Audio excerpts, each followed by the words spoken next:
Happy new year. എല്ലാവർക്കും ഒരു പുതുവത്സരാശംസകൾ നേർന്നുകൊണ്ട് നമ്മൾ തുടങ്ങുന്നു. അങ്ങനെ ഒടുവിൽ 2026 സ്റ്റാർട്ട് ചെയ്തു.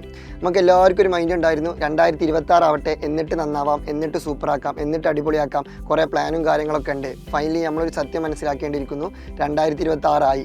ഇനി നമ്മളിങ്ങനെ കുറേ ലാഗ് അടിച്ചുകൊണ്ട് പ്രത്യേകിച്ച് കാര്യമൊന്നുമില്ല. നിങ്ങൾക്ക് കുറേ പ്ലാൻസ് ഒക്കെ ഉണ്ടാവും. ഇപ്പോൾ എനിക്കും കുറേ പ്ലാൻസ് ഉണ്ട്, കുറേ അതൊക്കെ ചെയ്യണം, ഇങ്ങനെ ചെയ്യണം, അങ്ങനെ ചെയ്യണം എന്നൊക്കെ എനിക്കും കുറേ ആഗ്രഹങ്ങളും റെസൊല്യൂഷൻസ് ഒക്കെ ഉണ്ട്.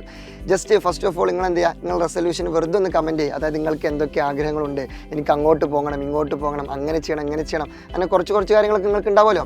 അപ്പോൾ ജസ്റ്റ് എന്ത് ചെയ്യുക, നിങ്ങൾ അതൊക്കെ ഒന്ന് വെറുതെ ഒന്ന് കമൻറ്റ് ചെയ്യുക.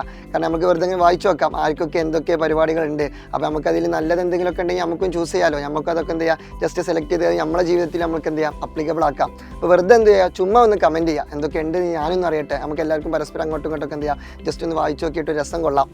അപ്പോൾ അതങ്ങനെ ഒരു കാര്യം. പക്ഷേ ഞാനിവിടെ പറയാൻ പോകുന്നത് അതൊന്നുമല്ല. അതായത് ഇപ്പോൾ അൾട്ടിമേറ്റ്ലി നിങ്ങൾക്ക് എല്ലാവർക്കും ഓരോ റെസൊല്യൂഷൻസ് ഉണ്ടാവും. അതൊക്കെ നല്ല വൃത്തിയിൽ മനോഹരമായിട്ട് സുന്ദരമായിട്ട് റൊമാൻറ്റിക് ആയിട്ട് തന്നെ നടക്കട്ടെ എന്ന് ഞാൻ ആശംസിക്കുന്നു. പക്ഷേ അതോടുകൂടെ തന്നെ നമുക്ക് വേറൊരു പ്ലാനും കൂടി ഈ ഒരു വർഷം വേണം.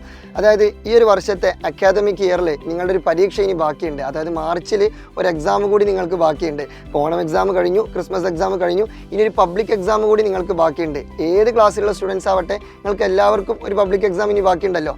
അപ്പോൾ സ്വാഭാവികമായിട്ടും നമ്മൾ എന്ത് ചെയ്യണം, ആ ഒരു പബ്ലിക് എക്സാമിൽ നമ്മളൊരു ഉഷാറായിട്ടുള്ള ഒരു പെർഫോമൻസ് കാഴ്ചവെക്കണം എന്നുള്ളൊരു റെസൊല്യൂഷൻ കൂടി നിങ്ങൾ എന്ത് ചെയ്യുക, ജസ്റ്റ് ഒന്ന് എടുത്തു വെക്കുക. ഒരു രസത്തിന് എന്ത് ചെയ്യുക. ഇനിയിപ്പോൾ മേ ബി നിങ്ങൾക്ക് അത്ര സൂപ്പറായിട്ട് പഠിക്കാനൊന്നും ഒരു പക്ഷേ പറ്റിയിട്ടില്ലെങ്കിലും കുഴപ്പമില്ല. ജസ്റ്റ് എന്താ ഒരു റെസൊല്യൂഷൻ എടുക്കുക. റെസൊല്യൂഷൻ എടുക്കാൻ പ്രത്യേകിച്ച് പൈസ ഒന്നും കൊടുക്കണ്ടല്ലോ.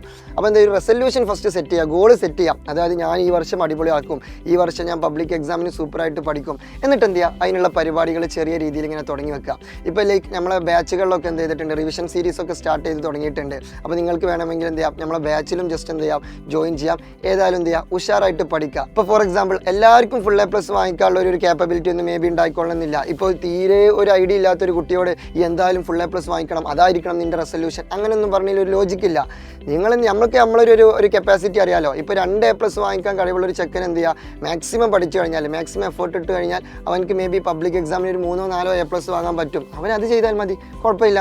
ഇപ്പോൾ ഒരു 8 A+ നോർമലി വാങ്ങുന്ന ഒരാൾ ഒന്നും കൂടി എഫേർട്ട് എടുത്ത് പഠിച്ചാൽ 10 A+ വാങ്ങാൻ പറ്റും. അവനത് വാങ്ങിച്ചാൽ മതി. ഇനി ഒരു A+ കിട്ടാത്ത ഒരാൾ ഒന്നും കൂടി എഫേർട്ട് ഇട്ട് കൊടുത്താൽ മേ ബി 1-2 A+ കിട്ടും. അവനെ സംബന്ധിച്ച് അതൊരു വിജയമാണ്. അപ്പോൾ നമ്മൾ അൾട്ടിമേറ്റ്ലി എന്ത് ചെയ്യുക, നമ്മളെ എന്ത് ചെയ്യുക, ഒന്നും കൂടി ഉഷാറായിട്ട് പെർഫോം ചെയ്തിട്ട് ഒന്നും കൂടി സൂപ്പറാക്കുക. നമ്മളെ ഒന്നും കൂടി ബൂസ്റ്റപ്പ് ചെയ്തിട്ട് നമ്മൾക്കൊരു ഇമ്പ്രൂവ്മെൻറ്റ് കൊണ്ടുവരിക. അതാണ് നമ്മൾ 2026 ഫസ്റ്റ് ആയിട്ടുള്ള ഒരു ഗോളായിട്ട് നമ്മൾ സെറ്റ് ചെയ്യേണ്ടത്. അത് ഞാൻ ജസ്റ്റ് നിങ്ങളോട് റിക്വസ്റ്റ് ചെയ്യാണ്. അത് നിങ്ങൾ എന്തായാലും സെറ്റ് ചെയ്യണം. എന്നിട്ട് നിങ്ങൾ എന്ത് ചെയ്യണം, സൂപ്പറായിട്ട് അടിപൊളിയായിട്ട് ഈ ഒരു പബ്ലിക് എക്സാമിന്, ഈ വർഷത്തെ പബ്ലിക് എക്സാമിന് എന്ത് ചെയ്യണം, മികച്ച രീതിയിൽ തന്നെ നിങ്ങൾ പെർഫോം ചെയ്യണം.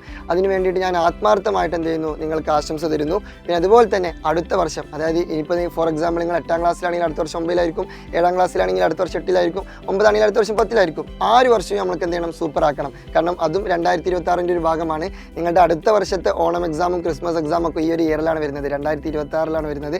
അതൊക്കെ നമുക്ക് സൂപ്പറാക്കണം. അപ്പോൾ എനിവേ എല്ലാവർക്കും എല്ലാവരുടെ റെസൊല്യൂഷനും എല്ലാവരുടെ പ്ലാൻസും കാര്യങ്ങളൊക്കെ അതിമനോഹരമാക്കാനും സുന്ദരമാക്കാനും അപ്ലിക്കബിൾ ആക്കാനും നല്ല സ്മൂത്തായിട്ട് കൊണ്ടുപോകാനൊക്കെ സാധിക്കട്ടെ എന്ന് ആത്മാർത്ഥമായിട്ട് ആശംസിച്ചുകൊണ്ട് ഒരിക്കൽ കൂടി നിങ്ങൾക്ക് ഒരു ഹാപ്പി ന്യൂ ഇയർ നേർന്നുകൊണ്ട് പുതുവത്സരാശംസകൾ നേർന്നുകൊണ്ട് നിർത്തുന്നു. ഇത് നിങ്ങളുടെ സ്വന്തം അറക്കൽ.